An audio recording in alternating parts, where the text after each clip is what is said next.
কংগ্ৰেছ আৰু APSLC দল ত্যাগ কৰি পেলাই ভাৰতীয় জনতা পাৰ্টীত যোগদান কৰা হৈছে আৰু এনেধৰণৰ কাৰ্যসূচী অহা নিলিপ প্ৰায় 3000কৈ বেছি কংগ্ৰেছ আৰু APSLC যোগদান কৰা হ'ব অহা 20 তাৰিখ নিলিপ কনষ্টিটুৱেঞ্চি MDC সমষ্টি।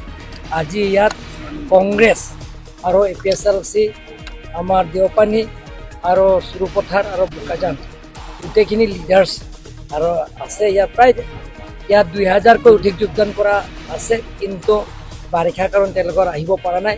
যিমানখিনি লিডাৰ্ছ আছে লোকেল কমিটি মানে প্ৰাইমেৰী কংগ্ৰেছ কমিটি আৰু APSLC যিবিলাক কমিটি তেওঁলোকৰ যোগদান হৈছে টোটেল 735।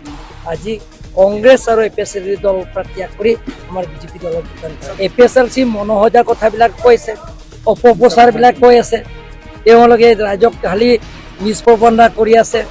তেওঁলোকে গতিকে ৰাইজে গম পাইছে যে কাৰ্বি আংলঙৰ সকলো জাতি জনগোষ্ঠীত বসবাস কৰা সহজ সৰল মানুহবিলাক বেছি মিছা কথা ক'লে মানুহে বেয়া পায় ইয়াত।